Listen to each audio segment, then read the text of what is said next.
High বন্ধুরা, এখন আমি আছি বান্দর ঘাটি বলে একটা জায়গা আছে, সেই জায়গাটা আছি। তো শিলচর থেকে প্রায় এই 45-50 কিলোমিটার আমরা এসেছি মোটামুটি।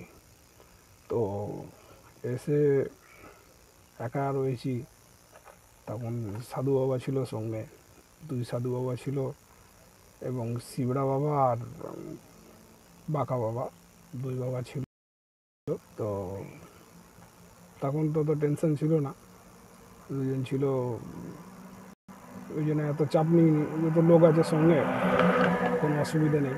এবার ফেরার সময় আমি একা ফিরছি। আমি মানে এর থেকে আপনার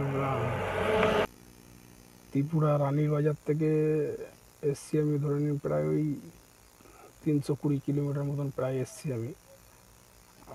তো ওখান থেকে বেরিয়েছি আমি প্রায় 7:30 পৌনে 8টা নাগাদ বেরিয়েছি। বেরিয়ে এইখানটায় বাজে প্রায় 8টা বাজতে গেল। ভালো লাগে না একা একা এতটা গাড়ি চালিয়ে এসেছি। তারপরে এই ঘাটি বেরোতে হবে, ঘাটিটা প্রচুর খারাপ, আগের দিকে তো আরও খারাপ। তো বলে এখানে দাঁড়িয়ে গেছি, যাবো না রাত্রিরে, এইখানেই খাওয়া দাওয়া করবো। এখানে একটা দোকান আছে, অনেকগুলোই দোকান আছে, একটা না অনেকগুলো দোকান আছে। তারা আবার রাত্রিরে 1টার সময় নাকি বন্ধ করে দেয়। তখন খেয়ে দিয়ে গাড়িতেই ঘুমাবো, দেখা যাক সকালে উঠলে নতুন ভিডিও কিছু ঘাটির দেখাবো, যে ঘাটিটা কীরকম খারাপ, কীরকম মানে কন্ডিশান আছে, যার জন্য আমি রাত্রিরে যেতে চাইছি না।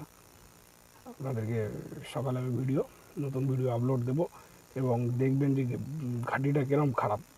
এবং আমি রাত্রিরে না গিয়ে দাঁড়িয়ে গেছি, এটা মানে ঠিক করেছি না রাত্রে গেলেই ঠিক হতো, সেটা আপনারা নেক্সট ভিডিওটা যখন দেবো, ঘাটির ভিডিওটা দেবো, দেখলে তখন আপনারা বলবেন। আজকে এই দাদার হোটেলেই থাকবো আমি। দাদা আপনার নামটা বলুন একটু। বিশ্বজিৎ নাথ। দাদার এখানে নাইট স্টে করবো, এখানেই থাকবো রাত্রিরে, এই হোটেলে, এই জায়গাটায় খাওয়া দাওয়া আজকের। আর সঙ্গে থাকুন, আপনাদেরকে দেখাবো যে রাত্রিরে কি খেলাম, চেষ্টা করবো এটাও দেখানোর, সঙ্গে থাকুন। আর দাদার বোর্ডের নামটা দেখে নিন ভালো করে, যদি কোনো সময় আসেন বান্দর ঘাটিতে, তাহলে এই জায়গাটায় খেতে পারবেন।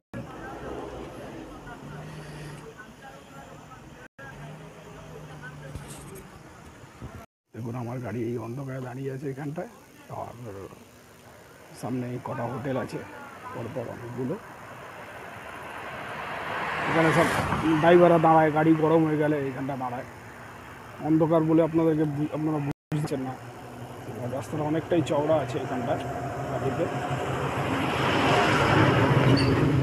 এদিকে হোটেল আছে, এদিকে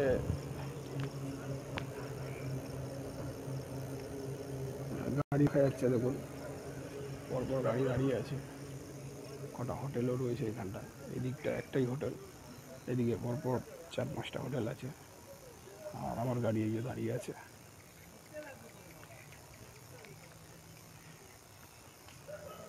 আমার ভূতনাথ এক্সপ্রেস এখানে দাঁড়িয়ে আছে।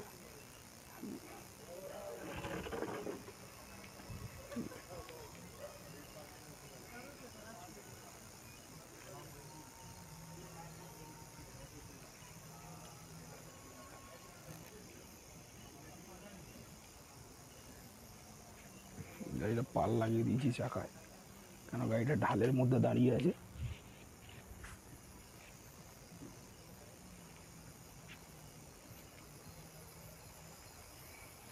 দূরে যে লাইটগুলো দেখছেন ওখানটা পাশে ট্রেন লাইন আছে, আর কি ট্রেন যায় পাশ থেকে, মনে হয় একটা ট্রেন